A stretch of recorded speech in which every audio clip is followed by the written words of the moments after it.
Hi, I'm Tom Spoors, and my most anticipated film of 2022 is Morbius. Hi, I'm Aaron Murray, and my most anticipated film of the year is Uncharted. I can't say the word Morbius with a straight face. Oh yeah, because it's fucking stupid. Let's make Jared Leto a vampire. But have you seen the Morbius trailer? Yeah, it looks awful. Where where he goes I'm Venom. I saw that before No Way Home, and I know that scene is meant to be like a ha ha ha. Audience are meant to laugh, and no one did. It's just not funny. I just feel so bad for just anyone who made Morbius. Isn't it coming out April 1st now? April Fools. The perfect date, because you know that everyone's gonna go see Morbius. I want to see the MCU references because fucking Vulture's in it. Yeah, he is, isn't he? Yeah, and it's just, and everyone's gonna see it, and they're gonna be just oh. I forgot he was in there. But then everyone's saying because obviously it got delayed 3 months because it was meant to come out at the end of this month. We've been robbed of Morbius early, but everyone's saying they delayed it so they could add Andrew Garfield in. Why?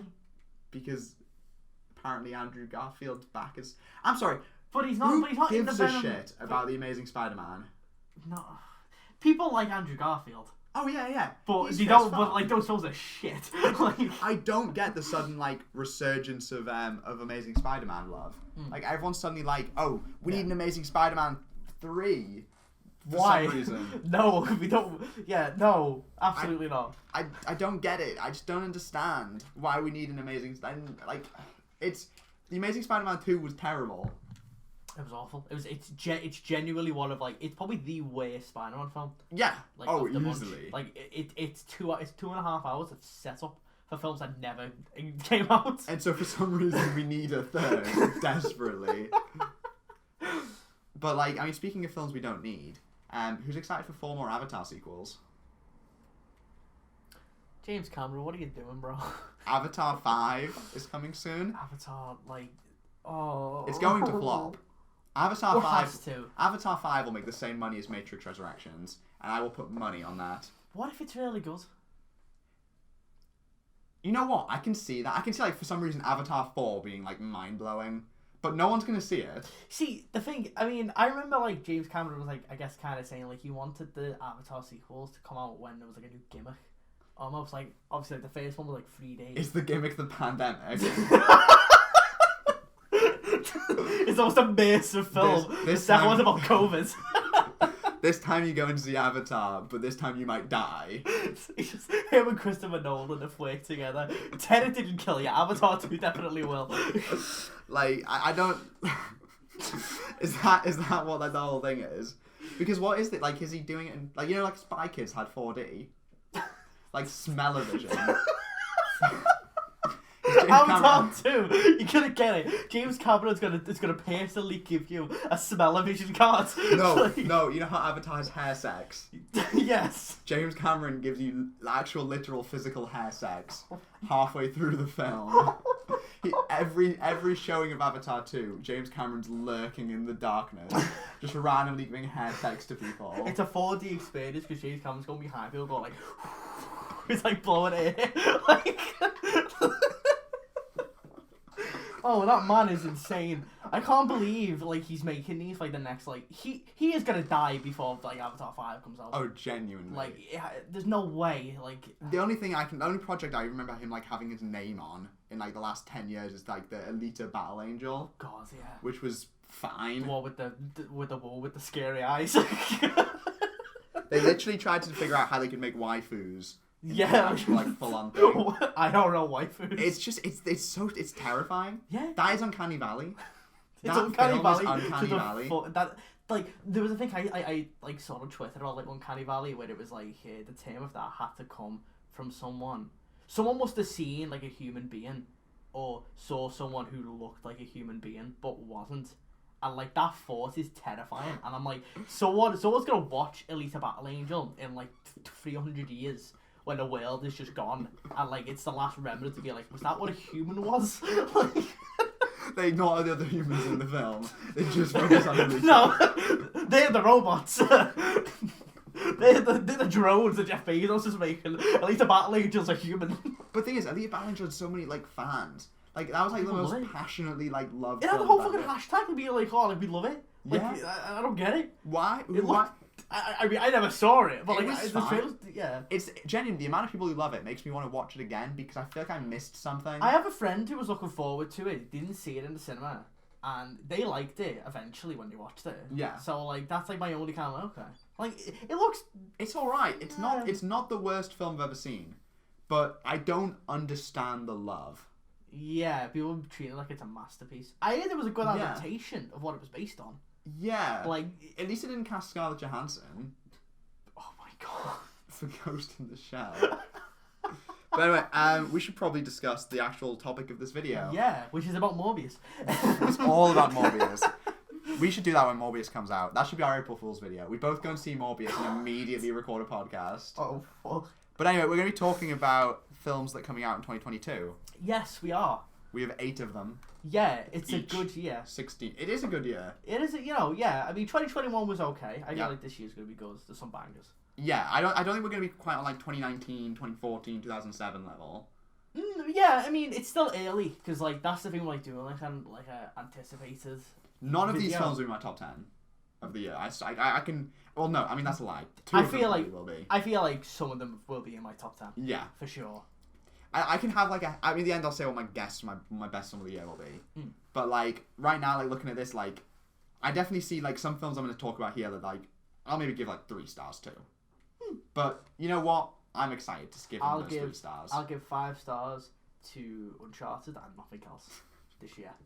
Won't even bother rating anything else. No. Just so Uncharted is the only film. Yes, that will be my only 5-star film. I'm gonna go on Letterboxd and change all my ratings now. Please, Tom Holland, give me more Uncharted films.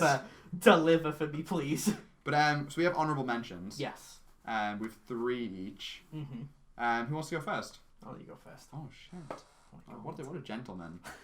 My first one is the new Olivia. Is her name Olivia Wilde? I really shouldn't like pay attention. Yes, Yeah. Olivia Wilde. And it is Don't Worry, Darling, the new film that has Florence Pugh in it Yeah. and Harry Styles. Oh. I have no opinion on Harry Styles before anyone doxes me. By the way. So he's an actor now. Yes, he is. He was in Eternals. Yeah. Spoiler. He was in Dunkirk. He was good at that. And this is like his first actual role. There's like I don't know if he'll be getting in the Oscars for it. Yeah. So Like- I'm giving this more this is more something I'm excited for because sure. Yeah. The Yeah. trailer looks interesting. The little tease that they brought out last year Yeah. looked intriguing. Yes. Like it's one of them. I saw that and I was like, yeah, I'll see that. I And, mean, like- and the plot sounds interesting. Florence Pugh, Florence Pugh's a really good actress. she was good in Hawkeye. Yeah, she was good in Black Widow. Exactly. She's one of the few good parts of Black Widow. She was the good part of Black Widow.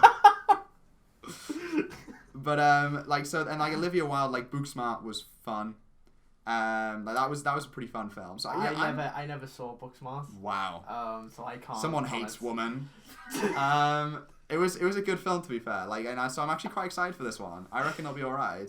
Yeah, it looks fun. I also have on this list a little film called Spider-Man Across the Spider-Verse Part 1. Oh, was that? Oh, look at you bringing up the fucking indie films already. Oh, I love indie cinema. Oh, what a snob. Spider-Man is, Into the Spider-Verse. I actually really liked. Yeah. I really liked it as well. I was surprised. I went into it Yeah. expecting to hate it. I went into it excited because I knew Phil Lord and Chris Miller were Yes, involved, and I the loved the daddies Lego movie. of animated cinema. Yes, I love them. They're Yeah. fantastic writers. So I was like, so then being involved, I was like, okay, like that's potential. Yeah. And also the animation was gorgeous in the Yes. trailer. So it was like, yeah, like I was like, okay, so it's got potential, but it didn't but I came out of it going like that was a really good film. Yeah. Like I really dug the fuck out of it, and like it's one of those where I liked it, cause I had a few little nitpicks when it came out, but then over time I've liked it more. Yes. But yeah, this is it's a really good fucking film. I think the thing that scares me about Across the Spider-Verse Part 1 is the Part 1. Yeah, that's interesting. Are they making it so? Part 2's confirmed. Yeah. This isn't a Dune situation where we're just kind of relying on the fucking So heavens it's more. above. So it's more Matrix Reloaded, Matrix. Yeah, exactly. Yeah. So like Across the Spider-Verse Part 2 is coming out, I think, next year. But this one, it's I like the big thing with this is that all the different, because obviously this time they're traveling the multiverse. Yeah. And all the different like multiverses, Versailles, all of them will have like different animation styles. Yeah, which that has got me excited. Yeah, I'm excited. Like I think like I'm sure the plot will be confusing, and I'm sure that the comedy will be pretty good. Yeah. But I'm excited for the animation mostly. Yeah, like I think because I mean my main like fear with this one is, and I don't think they're gonna do it, thankfully, is that I'm scared that they are gonna try and do something with like Tom Holland, because I seem to remember with Across the Spider-Verse He got approached. they were talking about it, and I'm like, to me, I'm like, let's keep the animated stuff and live action separate. That would look fucking weird if animated like Miles Morales from Across the Spider-Verse is hanging out with Tom Holland, like live action Tom Holland. That's gonna look so. Or they'll do an Alita Battle Angel for Tom Holland, where he's animated for live action. I don't want a No Way Home 2. Yeah, exactly. Because we just had No Way Home. Exactly. And it's like I'm happy if they do like maybe a Spider-Verse where like the Spectacular Spider-Man is in it. Oh, you're gonna make me come. Or like the Niceys like Spider-Man and all that. Yeah. If they were in it, that's great. Yeah. Or maybe or even like the video games as well. Yeah, that'd be sick. That would be really cool. Like if they brought them in as well. Like I think that'd be really, really cool. But don't bring Tom Holland in. No, it's like let's keep that separate. Like I feel like like Andrew Garfield. Now if it's Tobey Maguire. Now that's different. Yeah, like but even that I'm like I don't want that. Yeah, I don't think they will. Yeah. I feel when they approached, hopefully they realised when they at that point they were like no. Like a little cameo, maybe. You know, like when some like cartoons will have like a little like live action joke. Maybe, yeah. I wouldn't be against like if there's like a scene where they're traveling through a billion different universes. Yeah, or like Tom Holland is in the film, but he's dressed up like the pirate from SpongeBob, who's Tom Kenny, and he's just like, and it's just this horrible scene that's completely out of place. And it's just so it's Tom Holland. He's a Tom Holland. Or make it like a joke against Tom Holland's expense, where it's like where like. They're just like going down the street or something, and Tom Holland's like, "Hi, I'm Tom Holland," and you just get punched in the face. Yeah, he gets punched in the face, or like crushed by like a building. Yeah. Now that would be comedy. That'd be funny. That would be good. Or like one of the actors just doxes Tom Holland in the middle of the film. just tells everyone where he lives. I mean, honestly, just go for it. Yeah, why not? And then the last one is another indie joint, the Bob's Burgers movie. Probably the only person that I could think of who is putting that in like a list. This movie is. I've been waiting for this movie for a while. Since I saw Bob's Burgers, the 3 episodes of which I've seen. I'm very excited for this film. It's a musical. How is it? I didn't even know that. Answers. I mean, that's all I needed to hear is that it's a musical. Yeah. Bob's Burgers is like so based. I can't really It's just a really good animated show. I've seen some episodes of Bob's Burgers. Probably more than me. Yeah. Oh, yeah. I think I watched like the first 2 seasons of it. Oh, then you've seen more. I've seen more. It's alright. It's fine. Like it's. I mean, the film I don't care.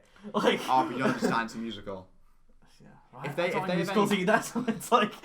Oh wow. I mean, I'll take Bob's Burgers.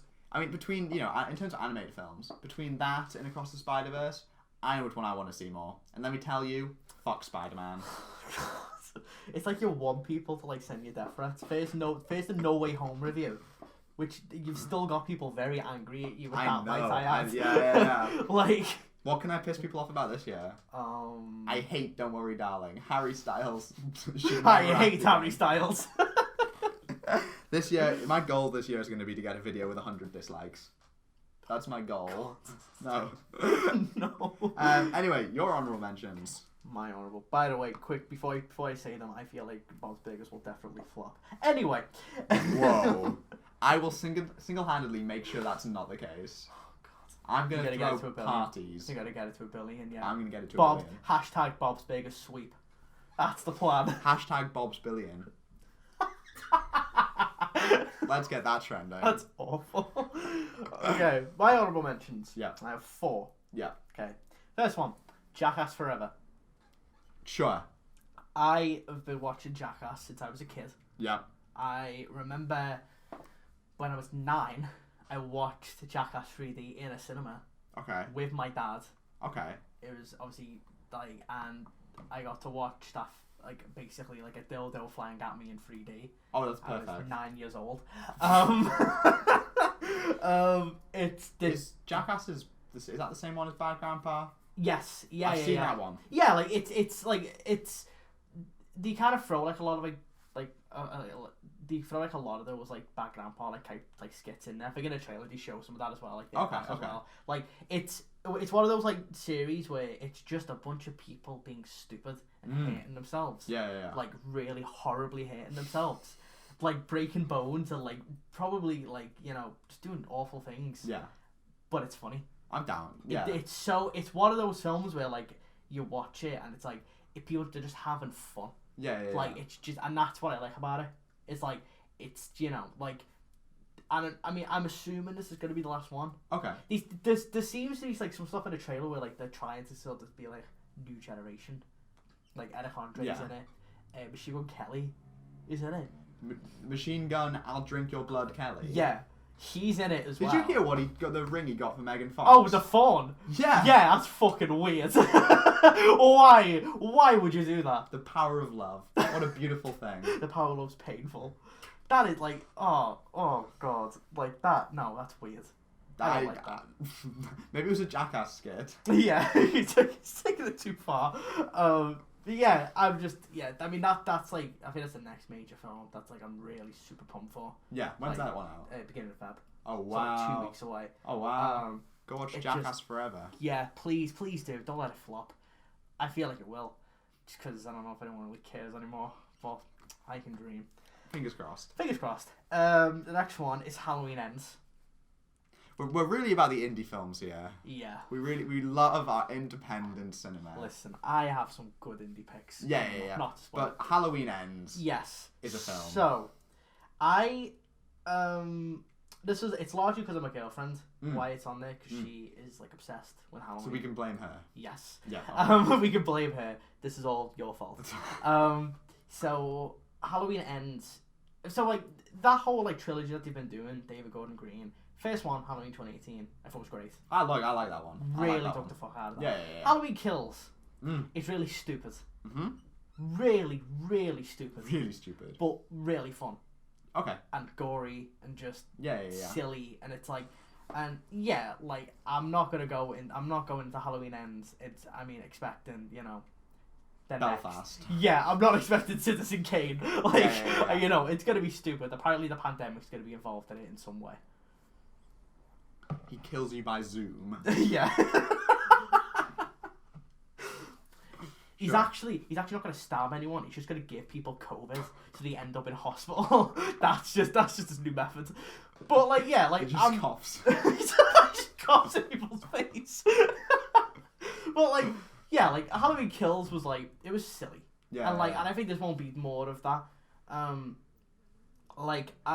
also curious about how they're gonna end it. Sure. Because before Ends has a cliffhanger. Before Ends. Before Kills. Before Kills ends. So before Kills. Before Halloween Kills ends. There's You mean Halloween Ends? No. Before the film Halloween Kills ends, there's a nice. Wait, there's a fourth one called Halloween Kills Ends.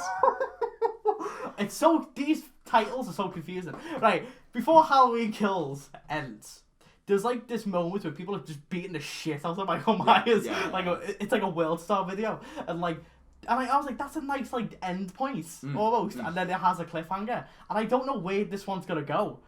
I don't know what else he can do, so that's why I'm more so curious about that. He's gonna become God somehow. Yeah, I can see that. Paul Rudd was meant to be in Halloween Kills. As his character from Halloween 6, which was when it was at its absolute bottom. So before Resurrection, it was that was when they had the Michael Myers cult. and all that. So I'm scared. What's your favourite Halloween film? I've actually only seen the first one and Halloween 2018, Halloween Kills. Someone obviously hasn't seen Halloween 2 by Rob Zombie. No, I'm gonna watch it. You need to watch well, the Zombie ones. What it is, I do want to watch them, but I need to marathon them with my girlfriend. That makes sense. So I'm saving them for that. You can legally only do that on Halloween. Yeah. Or else, what's the point? Yeah, I mean, well, summer. Because, like, you know, horror stuff's fun in the summer. Actually, Friday the 13th one makes more sense for the summer. Yeah. Because that's, like, camps. But, yeah, anyway, Halloween Ends looks... It's probably going to be really stupid. Yes, it's going to be stupid. It's going to be stupid as hell. So the next one. Okay. My next pick, second to last pick. Ambulance. We look like such twats. The new Michael Bay joint. I think Michael Bay gets too much hate. Michael Bay is great. He's a great director. Pain and Gain is a great film. Pain and Gain is great. It deserves another watch. 6 Underground, the first like half an hour of that is insane and great. 13 Hours is a really good Ryan Reynolds' film. best film. Yeah. 6 Underground. Yeah. Like I'm happy to say that. yeah, I like Ryan Reynolds, Yeah. but he's alright in that. Yeah, exactly. Better than Free Guy. Yeah, definitely better than Free Guy. Yeah. I like a Free Guy. It's... 13 Hours is really good. The Transformers films, I personally like. That makes sense. I like them. Yeah. Like, yeah. The first one is great. We've just lost all of our, like, critical... Yep. Like, you know, But privileges. you know what? I don't care. I like those films. I think we should... This is a Michael B movie. This is a Michael Bay safe zone. Yes. He can make whatever he wants and we'll watch it. Yeah, this is a safe space for Michael Bay. If you told me Morbius was a Michael Bay film, I would be in there day one. Absolutely. I'll be there day one. Ambulance, I'm excited for Ambulance. Yeah, it looks insane. It looks mad. It looks insane. I watched the trailer. I'm still have no idea what it's really about. It's weird watching that trailer because I have no idea what it's about, but I also feel like I've seen the entire film. I feel like the film doesn't know what it's about. Yeah. But I can't wait. It looks like Michael Bay's Heat. Yes. It looks like Michael Bay doing a Michael Mann film, which to me sounds like the coolest thing in the world. Yeah. Like, if it's got any Pain and Gain in it, I love it. It seems like it will. It looks like Pain and Gain. The way it looks, like visually, looks a lot like Pain and Gain. Yeah. Jake Gyllenhaal being in a Michael Bay film, he's a really good fit. That's like he's like a perfect fit for like Michael Bay. I'm excited. I didn't think that Ambulance would be like a film called just a film called Ambulance.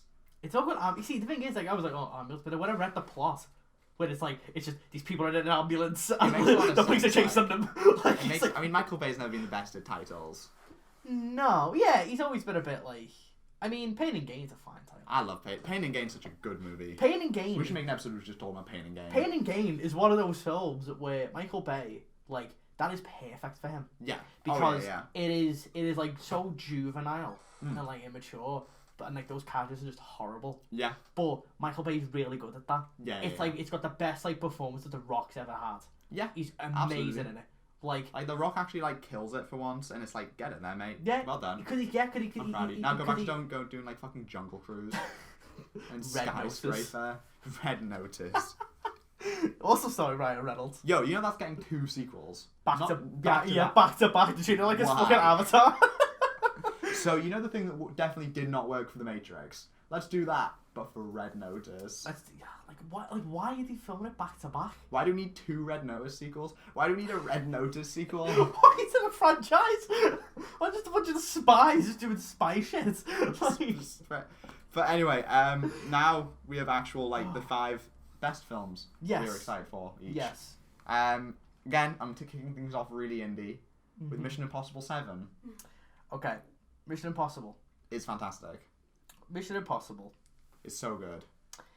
Mission Impossible Fallout is the best action film, or one of the best action films of like recent memory.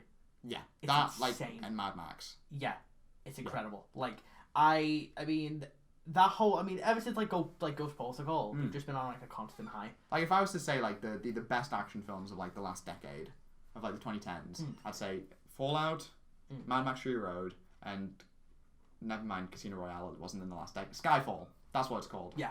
Skyfall. Those probably the best. And I think Mission Impossible Fallout was just so bloody good. And if they can even come close, like I think that's probably some of the most like leaving the cinema after Fallout. I was like, that is going to the cinema. I remember when I watched Fallout, and I watched it in IMAX, and you know the scene when Tom Cruise is in the plane, and he jumps out. The shot when he's walking towards like the part where he's gonna jump, the aspect ratio changes slowly.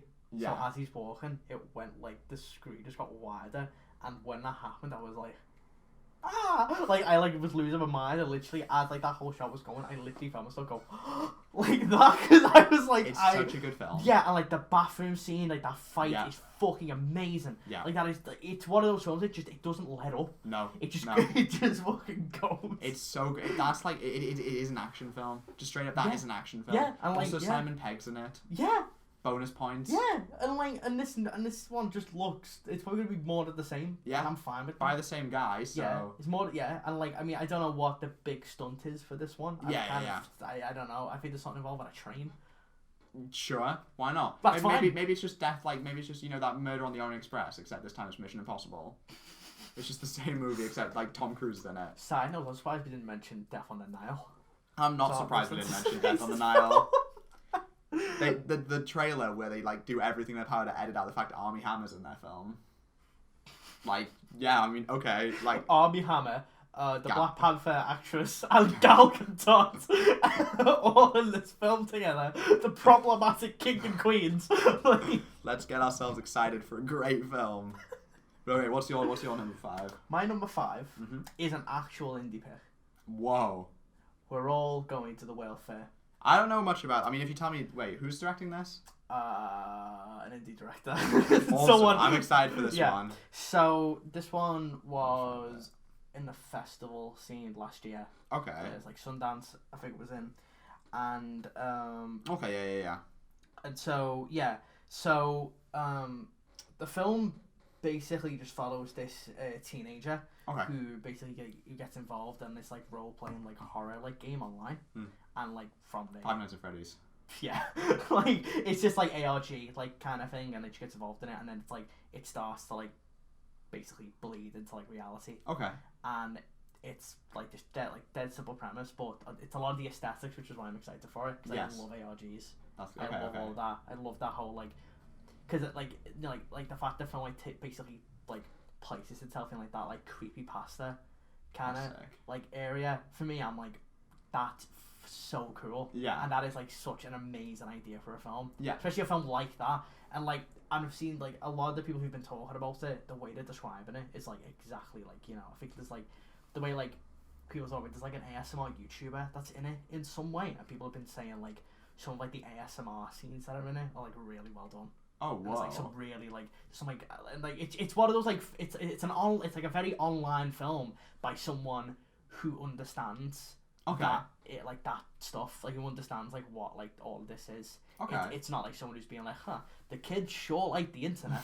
Like it's just it's someone who gets it. Yeah, like ninjas in it. Like no, it's all like genuine. Like it's and that's what I like about it. And it's like it's just one of those films that like when I saw like the plot and like some of the pictures that came out from it, like where a lot of it's like filmed on like webcams. Yeah, and like not like professional ones, like shitty ones. That's sick. With like low quality. I'm like that is like I love that aesthetic. It's one of those like it's a film that again feels like it was made for me. Yeah, I get you. It's all like it's like my aesthetic, my shit. I'm like so excited for it. That's sick. Yeah, that sounds really cool. I love like anything that's like it feels like it's made for an all like because obviously you have a lot of films like Emoji Movie. It's like a movie, like not to like jump from a cinematic masterpiece. Like Emoji Movie is a film that's made for a certain audience, but like it's a film about like online and shit, but made by people who, let's be honest, don't know what a computer is. Made to old men. Yeah, it's basically made by a bunch of people who probably played bingo in their spare time. Yeah, played like solitaire on like the Windows like 97 computer. Like, you know, they probably like live in the woods or something. This, you know, I'm so excited for films that actually like know what they're talking about. I think we'll get a lot more of that as people, especially like our generation, grow up. Well, that's kind of what like because I mean there was even a bit of that like in the past couple of years, like that film Mainstream Yeah. with Andrew Garfield. That was a really like some people actually didn't like that. I loved it. It was like one of my like faves from last year because I feel like it got the idea of like people becoming an influencer. It understood like that mindset really well, and like it's obviously a satire, so it's exaggerated a bit. But even that, like they done that really well. Not like Spree. See, I liked Spree. Okay. I liked Spree a lot actually. Yeah. Even that was another way I also think that actually understood a lot of the internet quite well. Okay. In the sense that I think it understood like 4chan, for example, quite I well. get that. And it understood that scene, and I think the person who made it is a 4chan user. Probably, or at least has used it before. That's because hilarious. like when I saw that, I was like, yeah. Because Yeah. I've been on like 4chan a few times, and that is exactly what it's like. Yeah. Like, and I've never seen it accurately described as that. So people think like 4chan's a hacker. Not a website. Like, but that's like, but that film, like, it looks like it genuinely understands that whole scene and like almost like the danger of what being on the internet can be. Yeah. And like, and I think that's cool to see that like That's sick. in that way. That's really sick. Yeah. I'm excited for the Emoji Movie 2. Poor Things is the new Yorgos Lanthimos Yes. film. That's how I think that's probably how you pronounce his name. It is. I'll read the like actual like summary to you because I don't quite understand it, but maybe you will. Okay. Victoria McCandles. First of all, sick name. That's an amazing name. I'm gonna name my kid McCandles. Is a free-spirited, highly sensual woman who drowns herself to escape her abusive husband. Spoilers. In the aftermath, she is brought back to life by an eccentric scientist named Godwin Baxter. That's a sick name. I'm naming my kid That's Godwin a cool McCandles. name. He replaces her brain with the brain of her unborn child and changes Victoria's name to Belle Baxter. Godwin finds his scientific dreams fulfilled through Belle, but must deal with the complications of her jealous husband learning about her existence. That sounds sick as hell. That sounds amazing. Yeah. That sounds, honestly, right, that almost in a way sounds a bit like Titane. And let me Or tell you something what like the that. cast is. Go on. So, Victoria McCandles, Emma Stone. Of course. Love her. But then, Godwin Baxter, Willem Dafoe. Get in. Love that man. Fucking That amazing. is- I I really hope he gets to be nuts. reckon, well, better be considering it nuts. sounds like he... I'm changes Victoria's name to... So I'm confused whether or not... I'm assuming it's going to be a case of... I'm not sure how creepy this is going to get. I feel like it's not going to be. I feel Yeah. like it's probably going to be quite... I feel like it's either... See, the thing is Yorgos Lanthimos can actually do, like, dark shit like that really well. Like, Yeah. Like Killing of a Sacred Deer Yes. is one of my all-time favourite films. Yeah. Like, I adore it. Mm. That film is fucking creepy. Mm. And, like, that... And so, that's the thing, is, like, I don't know, it's either going to be that, or it's going to be, like, Lobster and, like, The Favourite, where it's a bit more of it. It's got, like, Weird, yeah. it's, like, quirky, and it's, like, Yeah. a bit more comedic. Probably, it could be a bit of both. I mean, I'm just... Okay, so he replaces the brain with the brain of her unborn child. And so I don't know whether or not this is going for, like, he's getting, like... I'm assuming he's, like, creating himself a daughter, essentially. Yeah, that's... Yeah. Yeah. 'Cause the thing is, as well, I think it's based on a book. Yeah, okay, The okay. film, so even that, like, I don't know what the like, tone of the book is like. Okay. But... I mean, I'll take it. I'm really excited. I'm just excited to see Yorgos Lanthimos work again. I'll watch anything he makes. Literally. He's like one of the best like people working today. I Yeah, love The him. Favourite's Like, fantastic, and like The Lobster is quirky. Even like stuff like Dogtooth and Yeah. all that is like fantastic. Yeah. Like, he's just an amazing director. He's really good, and I think Poor Things will be it'll be entertaining. It'll be really good. I think Willem Dafoe. A part of me hopes as well that it's gonna be weird. Because might be weird. The Favourite's weird, but that's also probably his most accessible of all of his films. Yeah. But I'm hoping this one, like, I hope he just goes fuck it, just I goes want nuts. I want Titane level nuts. Yeah. I miss genuinely watching Titane. I think it's just changed cinema. You know what? It genuinely sounds a little bit like Titane. Like, Yeah. like, you know, it genuinely sounds like Where's the car sex? even that's something that he would do. It is. Like, that is something like Car sex. he would have like a scene like That should have been more The Favourite. Like in the middle of The Favourite, Olivia Colman just shags a car. That's a car. That's what it should have been. It's not historically accurate. Why is that a car in this time frame? But it's fine. Whatever. But well, no, she fucks like a chariot. But like genuinely, Carry a baby. Like, but genuinely, like a film like Titane, I feel like you watch it and you go like, whoa, why isn't all cinema just this weird? I want to be this confused like all the time. And like, I hope Poor Things, it all can just get me towards that state of being. Of just not knowing what the fuck is going on. And just being like, sure, you know what? Go for it. I just want to be weirded out again. Yeah. Like, I like being weirded out. Same. It's great. Same. I love being weirded out. It's the best. It genuinely is the best. No, I it love is. watching film. Like, I remember watching Killing of a Sacred Deer at the cinema and like watching it and hearing people laugh, but it was kind of like like an uncomfortable laugh because you don't know whether to laugh or like scream. Like I love finishing a film and being like, okay, and then just like having to think about that film for like a solid 2 hours to process what I just saw. Like I love that feeling. Yeah. Like Titane is the kind of film where I saw it and I was like, okay, this is good, and now I'm like, bit of a masterpiece to be fair. Like it's only grown on me because I just keep thinking about how fucking mad it was, how strange it was, and like how many drugs you must have had to take to think of that. Like, I love that. I want more films like that. So if Poor Things can all be close to that... It probably will be. I hope it is. Yeah. I want more Titanes. Give me, like, 2 Titanes a year. I feel like it will be. And then like, cinema's, like, sorted. Yeah. Yeah? It will be, like, entertaining this year. I never want to watch a drama again. I only want weird shit. Give me 20 Malignants, please. Well, that genuinely, like, Malignant's another one of those films where it's like, you know what? Every time I think about Malignant, what's it called? Malignant. Every time I think about blah, blah, blah, blah, I just go like, you know what? That was cool as hell. Let's get more of those. Read all of them. Literally, I genuinely think in 20 years' time, my favorite films of 2020. What year was it? Just 2021. My favorite films of those years. I'm sorry, I'm having a stroke. My favorite films of those years will be *Malignant* and *Titane*, and those will be the 2 best films of the year because those are the only 2 I remember. You know, quick side note about *Malignant*. Just reminded me. In 2023, there's a film that's coming out called *Megan* that James Wan is producing, and it's from the writer of *Malignant*. Hell yes. So, and it's about like some like robot like little girl. So I'm like, I'm already like, it's gonna be nuts. I'm already like, I can't wait for it now. I want back babies. Robot back babies. We had car babies. We've had weird back babies. Now I want robot back car babies. A mixture of all of them. Oh my She becomes a car halfway through, but like no, she becomes a car, but there's another car taped to her back. Oh my god, that sounds horrible. Exactly. Okay, what is your number 4? My number 4 Yeah. is Nope. Which is Nope new... to you too. Nope. Nope is the new Jordan Peele Yes. joint, who I like Jordan Peele a lot. I do.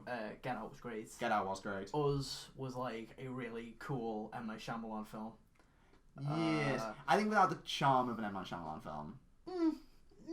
Yeah. I'm a bit more cold on Us than I was. I really liked it. Yeah. And I also appreciate that Jordan Peele made a film that wasn't just Get Out again. Yes. He made something that was but a at bit the same time, it felt like it was. Yeah, like, I think it tackled a lot of the themes, but I also appreciate that, like, it kind of... Structurally, it felt like Get Out. Yeah, like, it felt similar, but, like, I also like the fact that, like, it also was different enough. Because, like, whereas, like, it genuinely, to me, it really did feel like something that M. Night Shyamalan would have made, but it has a new angle to it. Like, it has, like, a different angle that Jordan Peele could bring. I think that's what separates M. Night Shyamalan from other horror directors to me, is that M. Night Shyamalan directs everything with such, like... Again, we kind of talked about this in the last one, but, like, clunkiness. Yeah. And sincerity. Yeah. That's what I think Jordan Peele kind of missed with Us. Yeah. But I think Get Out is clever. Like, it was named the best screenplay of the 21st century so far. And, like, while I disagree, I can't too much disagree. I can understand that. Yeah. Like, I can completely understand, like, that, because it is a really good fucking screenplay. Yeah. Like, it's one of those things where, like, it just completely just gets, like, the way, like the way it tackles all the different themes that it has. And also, it's not too long either. No, it's the not. way it's able to do all of these things, and it's not, like, 3 hours long. Yeah. It's just a really well done film. Yeah. And, like, and I think Jordan Peele, my fear with Jordan Peele is, can Anthony's be like, no, but it's hard to really talk about because we don't actually know what it's about. Yeah, what is it? I was going to ask, what is it? What even is it about? All we know is there's a poster with it. Yeah. The poster's been released, and all it is it's a cloud with, like, something like dangling off it. Don't Look Up of Jordan Peele's filmography. Don't. It's going to be Don't about do a that, meteor don't. hitting the Earth. Oh, if that happens. Well, this is like the crazy thing about it, and like I don't know if any film's done. It's a horror film. No film's done No, that no, before. but it's like it's shot in IMAX, Oh, that's sick. Oh, which is like insane to me. What if it's like my guess it's going to be like a natural disaster type film. That's what it seems like, because the poster like doesn't say anything. All this is like, you've got Stephen Yeun's in it. That's sick. Daniel He's great. Kaluuya and He's great. and who's the other one? CC Palmer. Yeah, I'm down for that. She's Yeah, great. like they're all in it, and like so it's a good cast. And like, could you remember Jesse Plemons was actually going to be in it before I think Stephen. My dad. He was, and I was like, I remember seeing that go like, oh my god, I was like, Jesse Plemons. It's the Matt Damon lookalike from Game Night. What is insane about that though is he wasn't able to do the Jordan Peele film because he had to do the Scorsese film. Imagine being him and being like, do I pick the Jordan Peele film or the Scorsese? Like, that is insane. Jesse Plemons is like He's a god. He's on a level above us all. Like I would love to be in that position. Genuinely. Like, I have to pick between like these two amazing like directors. Like, God, like. When's Jesse Plemons going to be in the MCU? Don't. That's my worst. Bring him in. He should have been Hawkeye. Oh, that's my worst nightmare. Genuinely. I feel like he's gonna be in it. Oh, he will be. Surely. I mean. I feel like Jesse Plemons isn't like he's in the grey. He's in the Jesse Buckley grey area. Yeah, Jesse Buckley's gonna be in a Marvel film. Though. Let me hope. I feel like. Let me dream. Let me dream. They've already taken Will Poulter. Let me dream. Well, so what I found out, like little tangents about Jesse Buckley, is those Dark Pictures games, like by the Until Dawn people. She's in the next one. Wait, the what game? The Dark Pictures like anthology like games. Sure, yeah. They did like it's the first one had Sean Ashmore. Okay. The second one had Will Poulter. Yeah. The third one had Ashley Tisdale. They always have like a lead, like for yeah. And the next one apparently it's fucking Jesse Buckley. And like I found but they haven't like advertised that. It's just someone like discovered it and they're like, oh, it's Jesse Buckley. Like, I've never seen her. I'd be like, what? Like, she's huge. Like, that's mad. And like, but so I'm like, okay, like she's doing that. Like I don't like those games are fun. I'm like I really don't want to do Marvel. She probably will. No, I don't want it to. Jordan, go back to Jordan Peele. Like, before I go on like on a tangent, like he's kind of in a weird space now where like I feel like he may end up being the next M. Night. In the sense of I feel like his films are going to get more challenging for people. Yeah. In the sense, and I don't know if people are going to be 100% with him. Like, yes. Just like when M. Night Shyamalan, they were with him for a while. And then, And then it dropped. I wonder what his Avatar: The Last Airbender is going to be. Well, technically, I guess he kind of already had one with the Twilight Zone. Because that didn't do so well. Yes. Like, because like, could he done the Candyman? He produced that. I think he wrote it. I really liked Candyman. I thought it was alright. I thought it was alright. Like, and he could even some of the stuff he's producing has been good. I never watched Lovecraft. Maybe he'll make a Phineas and Ferb movie, and then I'll be on board with them. Like a live action one. No, genuinely though, I thought Get Out was really good, and so I'm really excited. I'm really excited for Nope because I think like Us, like I might like be like, oh, I'm a bit cold on Us. It's not M. Night Shyamalan, but Us it's still good. It's still a good film. I still think he's just an interesting director. He's a very interesting director. Thing is like, so I'm still gonna watch stuff, and especially I'm also just so curious about why he's using IMAX. Yes. Because that is such a deliberate choice. Yes. For a director that I would never think would do that. Yeah. Like that's like a move like that like Nolan would do.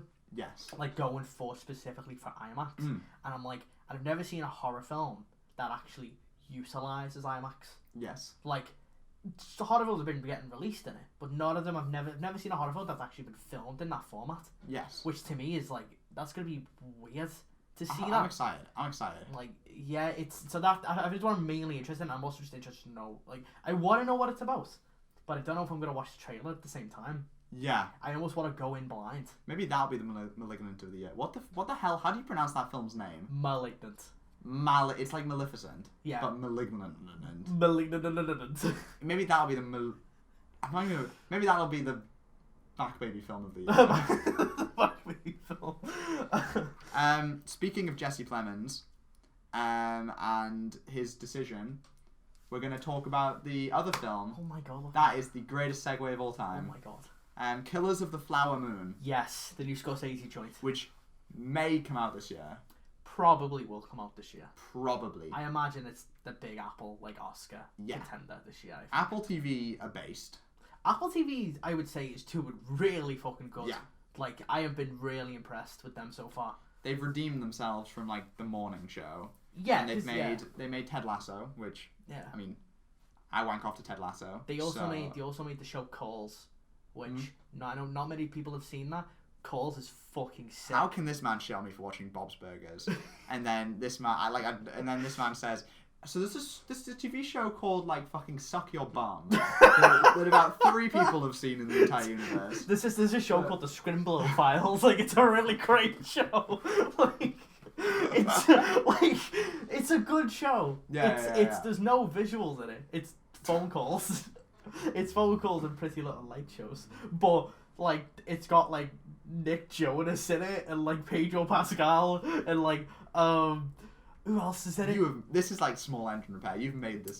No, I swear to God, Aaron goes on stuff like Apple TV, searches for the most obscure thing possible, just so we can bring it up in a conversation. It's okay. It's not even going to be good. This will be genuinely terrible. Small Engine Repair, I don't think it's even a good film. It's a fantastic film. He just finds these things just so he can put it in his favourites of the year and be like, this is a film that I know not many people have seen. I'm just being evil. As he's sticking his finger up his ass. Genuinely. I'm just being evil. I'm making people watch shit films and pretending they're really good. Guys, you really need to watch the Uncharted movie, okay? It's a cinematic masterpiece. It's incredible. I'm surprised, you didn't say, Playmobil. Now, I don't know how many people have seen the Playmobil movie, but let me just say, the Playmobil movie is actually really good. Now, there's not much of a plot. It's just Playmobil and Pretty Little Lights shows. Norm of the North 2. Right. The director, Norm himself, really went off on that one. Okay, we stand Norm. When the polar bear came to life in front of me, I thought that was an interesting move by the creators. But you know what? Nearly ripped my face off when I was like, you know what? Wise. This is experimental. But anyway, Killers of the Flower Moon is going to be interesting. It's pretty significant because I'm pretty sure it's the first Scorsese. I'm definitely not double checking my fact as I'm saying it. The first Scorsese film to feature both of what's his name? Scorsese's children. Are they in it? Robert De Niro and Leonardo DiCaprio. I think they're like actual kids. No. As well as that, it's got Emperor Farquaad in it, and I mean that's really all I need to see it. Jesse Plemons. The way you said that makes it sound like Jesse Plemons voiced the Emperor Farquaad. I wish. That's a sequel I'd like to see. I wish. It's like the bloody Cruella. It's just called Farquaad. Yo, how the fuck have DreamWorks not thought of that? Doing a Joker film with a Farquaad. How? Jesse Plemons. How Jesse Plemons playing Lord Farquaad in a prequel film? How? I need that. But Killers of the Flower Moon is based on a book that I'm sure people have read. I don't read, so I don't read. The last book I read was a kid's book, so let's be honest. I read the Kipper books. That shit was lit. It's got a very, very old men cast. It's got the kind of cast my dad would lose his mind at. I mean, The Irishman had that as well. Everyone was old. Martin Scorsese definitely is approach. I feel Martin Scorsese is no longer making films. He's more making retirement homes.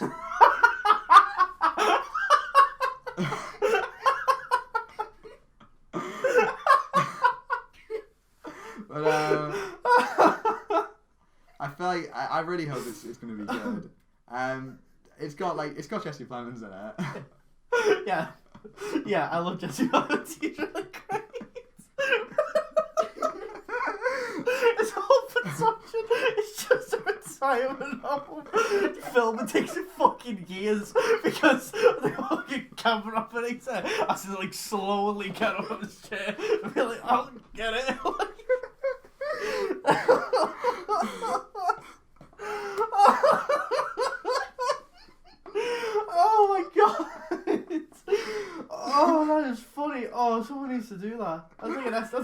SNL skits. Oh my god! Like that's the thing. Like, I can imagine that as an SNL skit. Like it's like Scorsese filming The Irishman. He's got the 3 old actors, and it just pans just to the guy, like camera operator, just like in the mid-80s. The film's like 6 hours long, purely because of how slow everyone is in a scene. Like. Colin De Niro walks into a room and it's like really slow and it's not tense. You just gotta like fucking get on with it. Like, come on. I think it'll be a really good film. It's gonna be great, I'm sure. I love you, Marty. You're a great guy. It's written by the same guy who wrote Dune. Is it? Yeah. Oh my god. And Forrest Gump. Oh, I love Forrest Gump. I know you don't. Oh my god. Wait, I gotta say, you called me what was it, a capitalist or a Republican or something, and then since the fucking Clint Eastwood fan over here, like. For what it's worth, these films do not endorse our political beliefs. No. But it's also written by the same. Oh, yo. Okay, I'm excited for this one. It's written by the same guy who wrote The Lost City of Z. I'm excited for this film. That's what's made me excited for the Martin Scorsese Killers of the Flower Moon film. Yeah. Not anything to do with not that it's a Martin Scorsese choice. Yeah. The Irishman was pretty good, but you know what? The writer of Dune has convinced me. But your number 3 anyway. My number 3. I slowly recover. My number 3 is a film that was probably meant to be out like this year. Okay. But it's kind of... The year 2022? The year 2021, rather. Okay. I keep forgetting that we're in 2022. Blonde. Okay. What is this Blonde? Is this the Frank Ocean album? Yes. Okay, it's been made into a film. So finally. So Blonde is a Marilyn Monroe biopic by Andrew Dominic. Okay. Who made Chopper. He made The Assassination of Jesse James.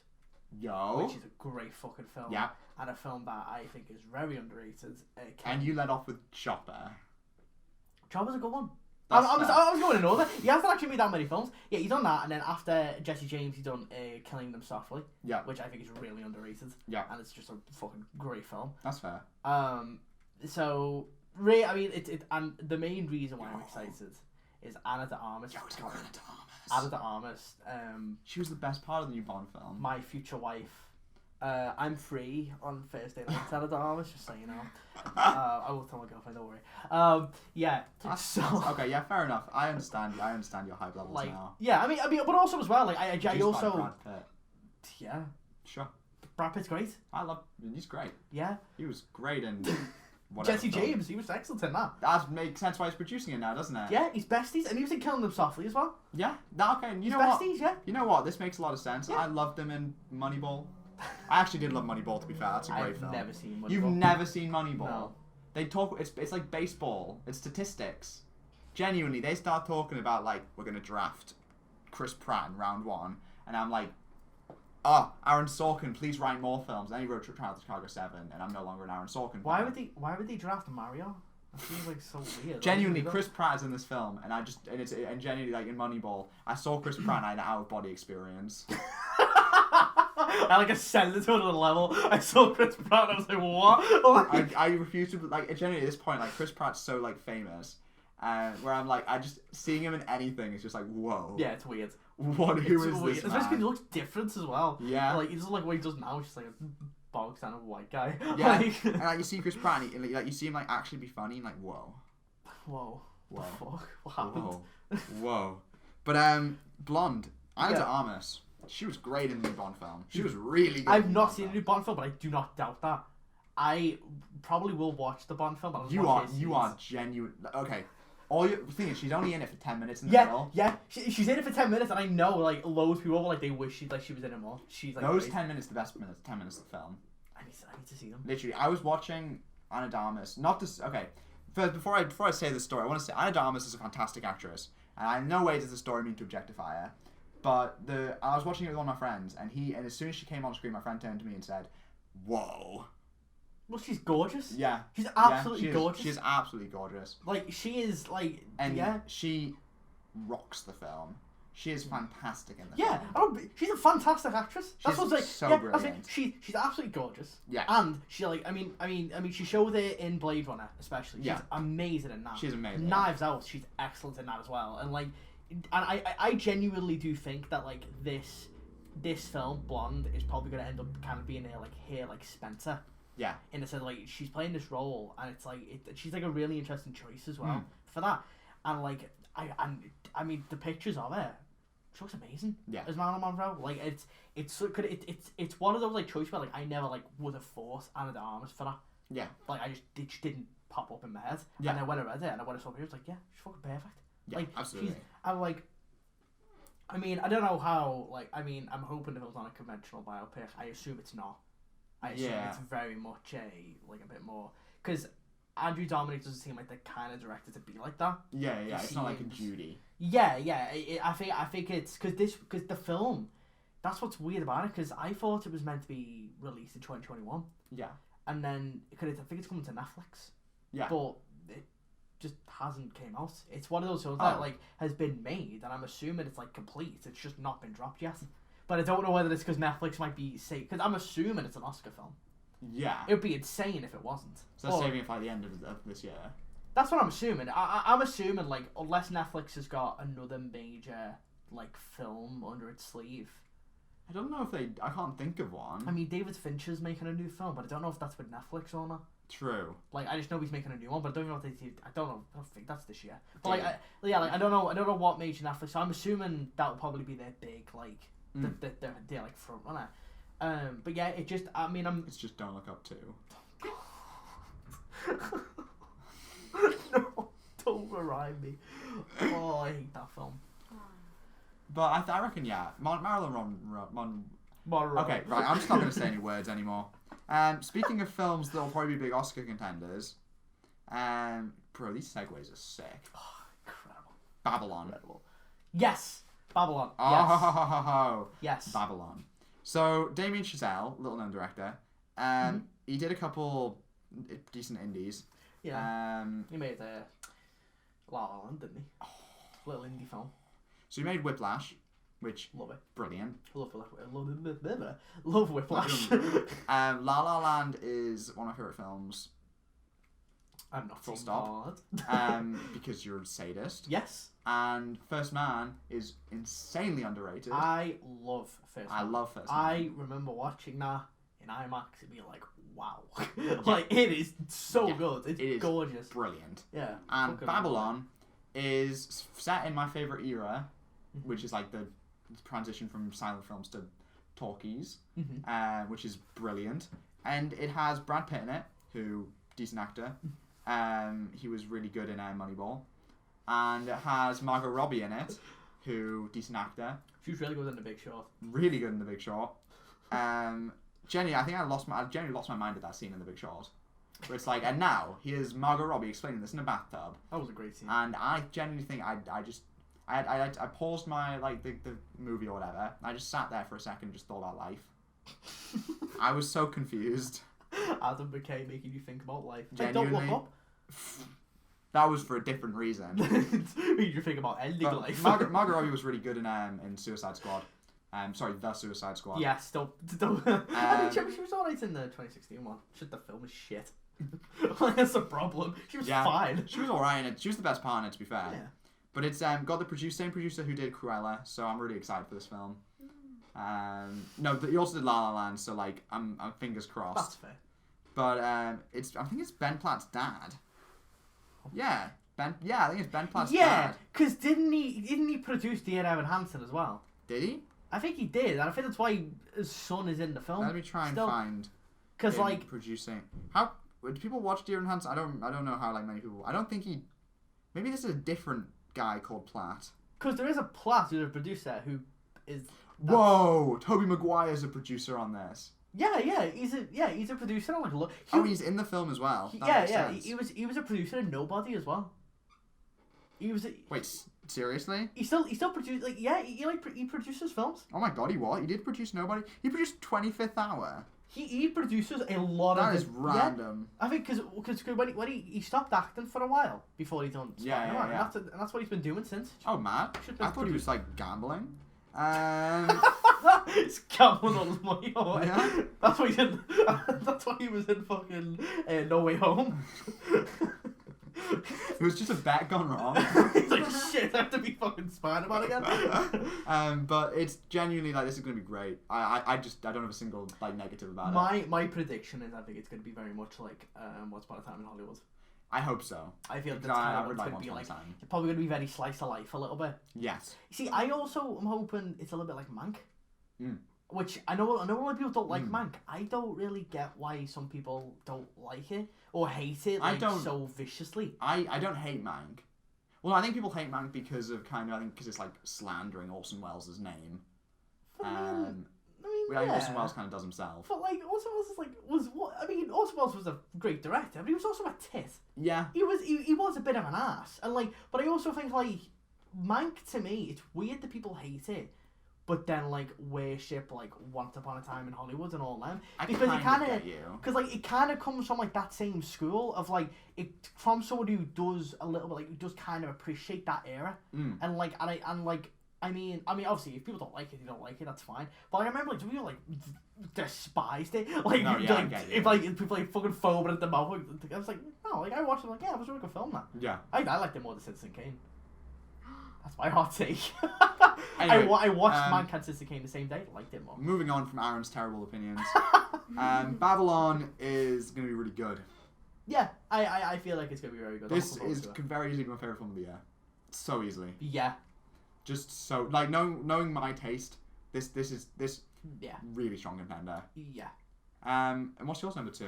My number 2 yeah is kind of indie, kind of. Yeah. Vortex. That's the new Gaspar Noé film. Yes. Definitely didn't need Aaron to tell me that ahead of time. So Gaspar Noé is a director who is very polarizing. Really? Yes. But he's done such classics. He made I Stand Alone. Yeah. Which is a film that has an ending so shocking that it warned you before it happened. I've never seen a Gaspar Noé film. You've never seen one? I've never seen a Gaspar Noé film. So, I Stand Alone is his first one. Mm. Really good film. Yeah. Very, very, very fucked up. Yeah. Which is kind of, you say that for all of his films. But I mean, like, Climax I know is him. And I love Climax.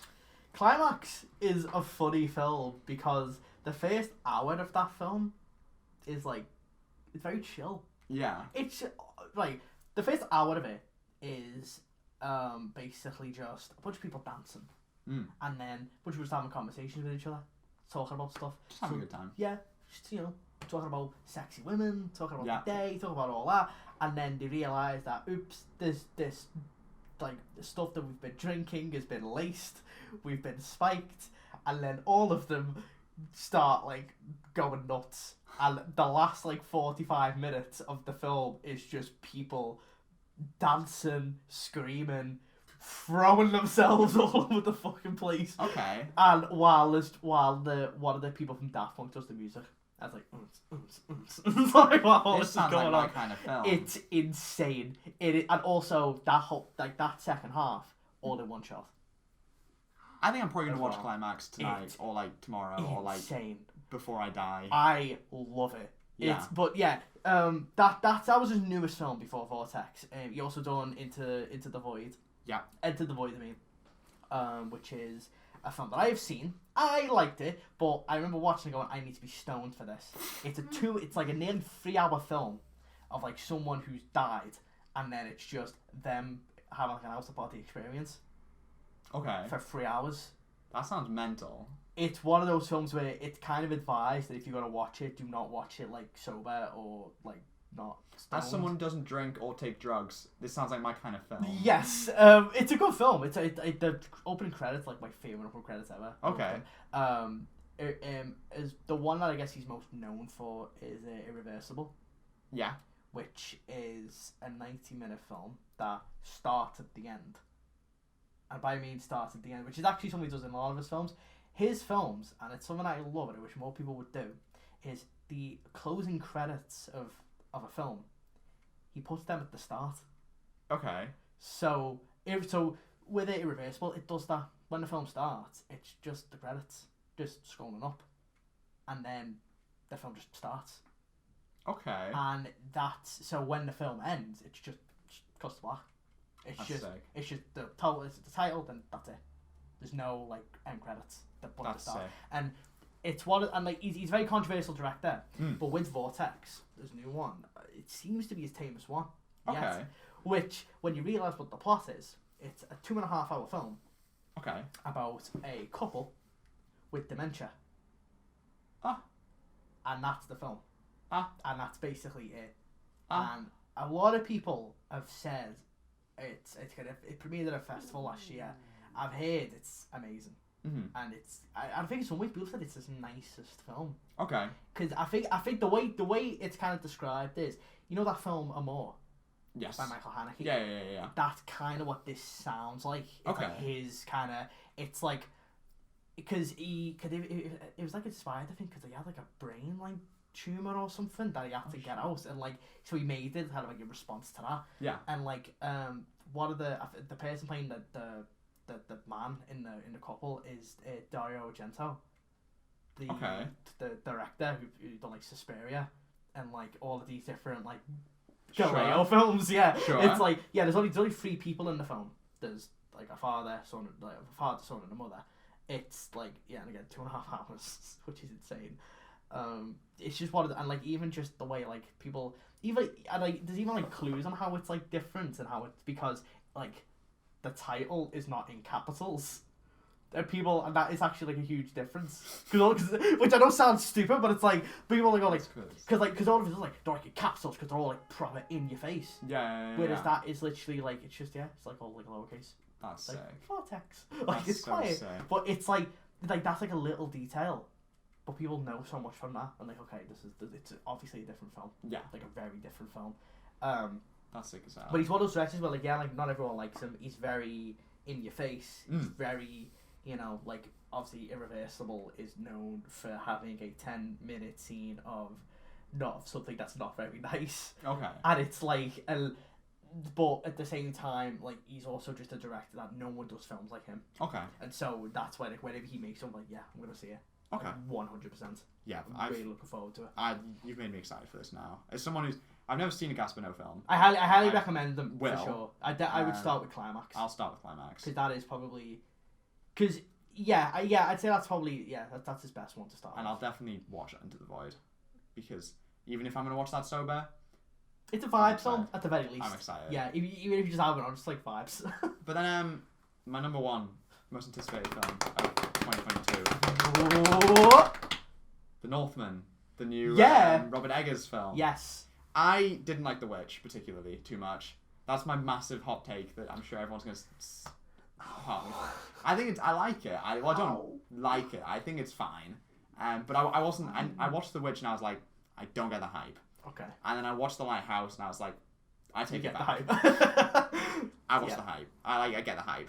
The Lighthouse is fantastic. Yeah. The Northmen. Mm-hmm. No idea which one is going to fall more into. I'm assuming it'll fall more into the realm of The Witch. But at the same time, it looks. I don't even think it's like a horror. It's not a horror film at all. It seems like it is just more of just like an epic. I feel like I've been waiting for the Northmen my entire life. Like in the last video we did, I said that I want more films that feel like Dune. Yeah. In terms of, I want more films that have like really really unique settings. Mm-hmm. And really fully commit to them. Like Dune is a film that feels like it takes place in a world, and it looks like it's you never once for 1 second in Dune feel like you're watching something that was made in our reality. The Northman feels to me like that, but Vikings, and Vikings are sick as hell. Like I feel like I'm gonna watch the Northman and be like, yeah, you know what, this is fantastic. Like the Northman feels the kind of film where I'm gonna watch it. I'm gonna feel like I'm in that world. Yeah. I feel like I'm with like in that. I can like imagine that it's like a separate place of existence or whatever. Also, it is Willem Dafoe in it, so obviously. Willem Dafoe, damn, does he ever fucking sleep? I don't think so. Like, I feel like he's in everything now. I'm not gonna complain. I mean, sure. I mean, you know, like he just kind of. I feel like he turns up to movies. He just kind of goes, and then he gets like an Oscar for it, and it's like, you know what? As he should. As he should. fucking should. The fact that he got nominated for Eternity's Gate, which is a fantastic film, I love that film, but he didn't get nominated for The Lighthouse, genuinely blows my mind. I kind of love how with that film, the only thing it's really known for now is just that one, like, a screenshot of Willem Dafoe looking up in, like, the rain. Yeah. Now, it's like, everyone uses that image, but probably does not know where that's from. It's, Willem Dafoe is obviously one of the best actors working today. And to see him in anything is sick. And to see him in a new Robert Eggers film, even more sick. Yeah. Also, Anya Taylor-Joy's in it. Yeah. Now there's the whole thing about, Anya Taylor-Joy has magical powers in this one. Robert Eggers' cinematic universe, because what we obviously need in life after The Mummy is more cinematic universes. More dark universes. Dark universes. I love the dark universe. I love the one film they made of the dark universe before realising, wait, no, money. I love how that film starts with the Universal logo and then it switches to the dark universe. It was so confident. It was so confident. It was like, this is a thing. Yeah. People want to see an Avengers level team up movie with Jekyll and Hyde. And then I made one and it flopped. I love it. Imagine the world we'd be living in if Iron Man flopped. It would be better. We would have less Hawkeye TV shows. We'd have less Eternals. We'd have no Kingo. We need more Kingo. But it's got some really cool people in it. Alexander Skarsgård, Nicole Kidman. Yes, yeah. Claes Bang, who I feel like has just not been in anything recently, and I was like, you know, because he was in The Square. I love The Square. I think The Square's great. You do need to watch it. There's one scene in The Square. Weirdly enough, the scene Claes Bang isn't in, and which is really good. And I was like, whoa, this film is mad. It was because it was one of the first films. It was probably the first foreign film I fell in love with. Because I watched it when I was getting into films. Yeah. Anyway, it was like the first foreign film I watched, and I was like, whoa, foreign people can make movies. And I was like, mad. Whoa! It was a mad experience for my 14-year-old brain. But like then the Northmen, but he was no, I take it back. Claes Bang was in a movie recently, Lockdown. Oh, did we mention that one in the last? We did. Oh, Lockdown, which was a really great film. But he's in Northmen, which is great. I think he's the villain. Is he? Yeah. Which Fuck is sick. yes. Anya Taylor-Joy is obviously in it. Is a character called Olga. Oh. By who? Ethan Hawke's in it. Yeah, he is. He's in it. Bloody hell. Bjork's in it. Like this is it's like a cast. It's a huge cast. And also it's just looks sick. Like see, I have not watched the trailer. I'm kind of I've stayed away from the trailer. The trailer looks sick. Because like I don't want to be spoiled. Because it can view me like with that film. I'm like I know I'm gonna see it. Yeah. I'm obviously gonna go see the new Robert Eggers film. Like why would I not? Like I'm kind of relieved it's not a new horror film because I kind of want to see like some like for instance Robert Eggers, who I think is just such a cool director visually. Yeah. I want to see him do something different. Well, yeah, it's like Ari Aster. Yeah. Like his next film, like it seems like it's not a horror film. Is that the Disappointment Boulevard? Yeah. Which I assume is this year, but I just didn't have it said. Yeah. But even that, like I do like it doesn't seem like it's a horror. Yeah. It seems to be a bit more like a drama or like a comedy. I'm down for that. Yeah, like that sounds really interesting. Like that I want to see directors. I love when directors do horror, but I also love when they go, I'll do like something else. Yeah. Change. And a Viking historical epic. We sick.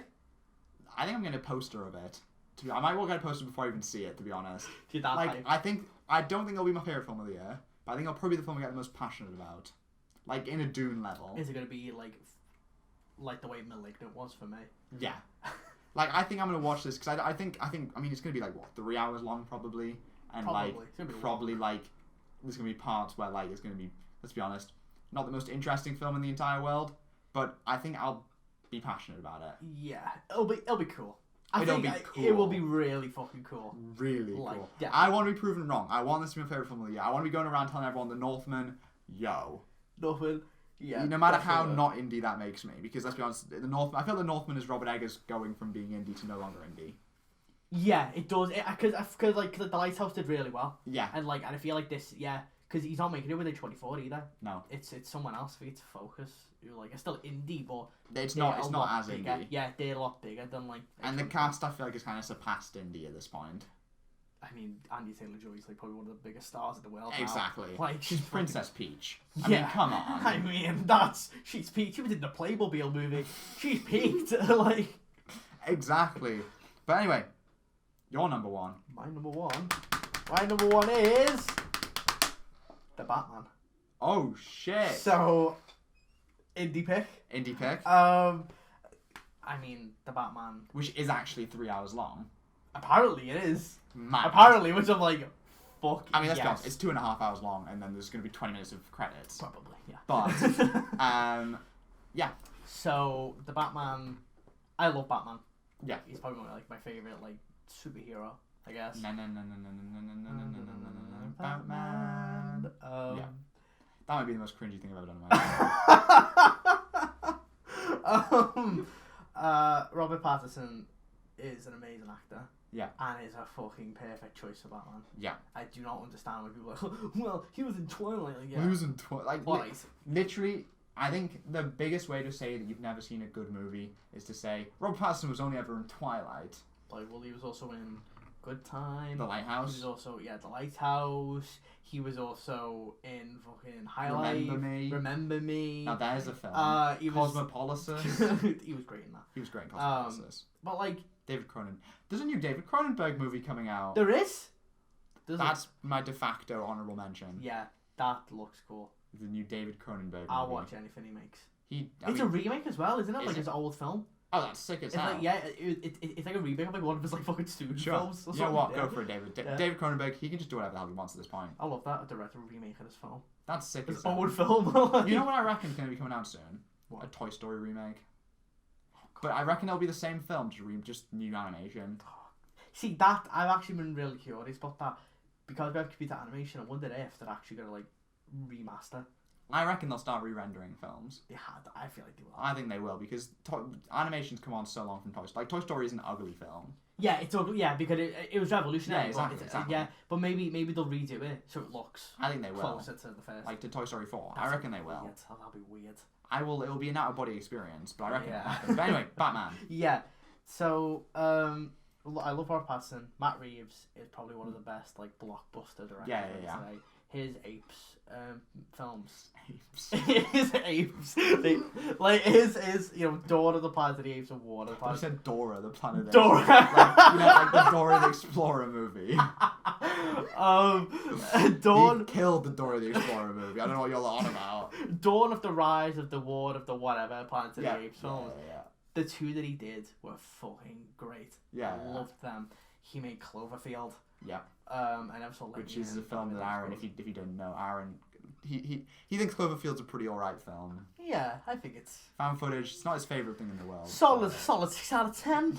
Yeah, not my favourite. Paul Dano's in it. Paul Dano. Yeah.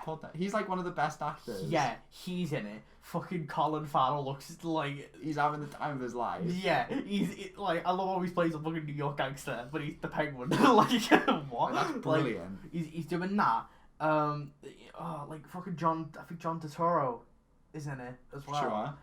Jeffrey Wright is James Gordon. Zoe Kravitz is Catwoman. The cast is amazing. Yeah. There's a rumor that Barry Keoghan, the guy don't do this to me, might be the Joker.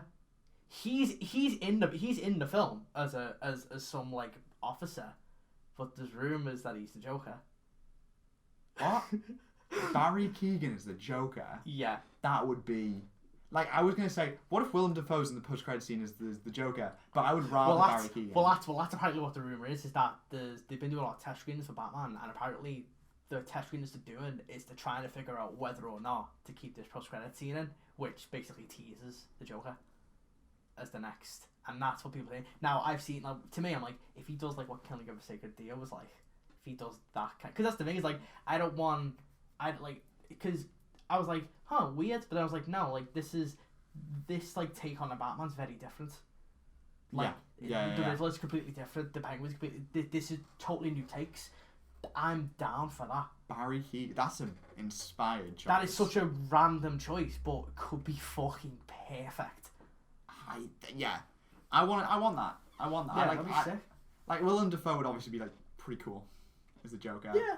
But I'd probably rather have Barry Keoghan. Yeah, same. Like I am like, yeah, please give me him. Yeah. Yeah. That'd be sick. Like, yeah, I fucking Imagine the thing is the Batman feels like a superhero film made for cinephiles.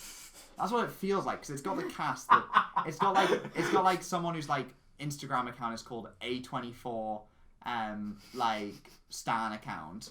Like it's got their dream cast for a Batman film. This is like A24 fans like Black Panther. That's what it is. Robert Pattinson, Paul Dano, Colin Farrell, Barry Keoghan. It's just all of the greats. Exactly. Like it's just all it's these got all of the greats actors who are under the age of 30. Yeah, it's just all these amazing actors, and it's only 3 hours long. Like it looks amazing. It looks amazing. Like the trailers have been. Yeah. I also love with the trailers, by the way. I've watched the trailers for it. I love that I don't know anything about the plot. Yeah. It's 3 hours no long. idea. I have no idea what the film's about. Yeah. But they show a lot. The trailers show the tons, but I have no idea what it actually is about. That's how you do a trailer. Yeah, I have no idea. The Riddler's involved. Yeah. But there's also a ton of shit with Catwoman. And I also want to know where's Penguin come in? Where do all these people come into it? Like I love the fact that like there's all this and I have no idea what it's about. If this somehow becomes a cinematic universe. I don't think it is. I feel like it's more so going to be a trilogy. I hope so. It seems like it's a trilogy. Yeah. And there's a show coming out as well. There's 2 shows, I think. There's a Gotham PD one. Yeah, and then there's I'm a Penguin show. There's a Penguin show, which might be the coolest thing I've ever heard in my entire life. There's a Penguin show. A Penguin spin-off show. It's a show about Penguin. It's just doing stuff. No, it's not even a superhero show. It's just Penguin doing his taxes. It's just like, it's gonna be like Seinfeld, but it's gonna be like a show about nothing. It's gonna be like Penguin go to a fucking supermarket grabbing stuff with his New York accent, like go down, see that, like doing all that. Like it's like I don't think it looks not like Colin Farrell either. I would honest to God take a skit show about Penguin. I would love that. But every single skit's just him going somewhere and just shooting people. it's so like his performance looks so insane. Yeah. But like it fits. Yeah. Like that scene in the trailer where he thinks he's killed Batman. He's like, I got you. Like it's like what the fuck? It looks so stupid, but I love it. It's coming out really soon as well. It's like March. Yeah, and like I can't Day one. I'm so excited. It looks so excited. Incredible. Yeah. And they filmed it at Liverpool as well. Nah. In the new trailer, the live building's in it. Nah. And like Batman fucking jumps off it. Nah. Like fully. Nah. They filmed like tons of it in Liverpool. Whoa. Like I can't wait to see Batman fly over fucking Birkenhead. That's gonna be like my dream. That's gonna be so funny. That is gonna be absolutely hilarious. Oh my god. I can't wait. It looks incredible. Well, I guess we should probably wrap up there then. Yeah. If that is all of our films. Yeah, it's all. Those are the best films of 2022. Hopefully the best. Hopefully. And watch our favourite films be Morbius. All Morbius. Morbius. Oops, all Morbius. And my next film I want to talk about today is Morbius. Craven the Hunter. This time, Death on the Nile. Those are my predictions for what my favourite films of 2022 are going to be. Morbius, Death in the Nile, and The Lost City. That's coming out. Is that the one with Channing Tatum? Yep, it is the one with Channing Tatum. Okay. Which is about a book. I watched the trailer. I don't know what it's about, but it's about something. So it's certainly about something. Oh, it's about something for sure. And if you're about something, make sure you're about clicking the like button. Yeah. And clicking subscribe. God, these segues. Thank you. Jeez. And commenting what your most anticipated films 2022 are going to be. They're going to be great. And I also want to know what you'd rate us out of 5 on Spotify. Is it 5? Better be 5. Bloody better be, or else you're not seeing Morbius. Yeah. You will not be invited to the Morbius review. We're doing that on April Fools. I don't even care. We're doing a full doing Morbius review. Oh my god. And follow us on Spotify as well, and Instagram and TikTok, and basically our letterboxes as well. And our letterboxes. All the links to that is down in the description.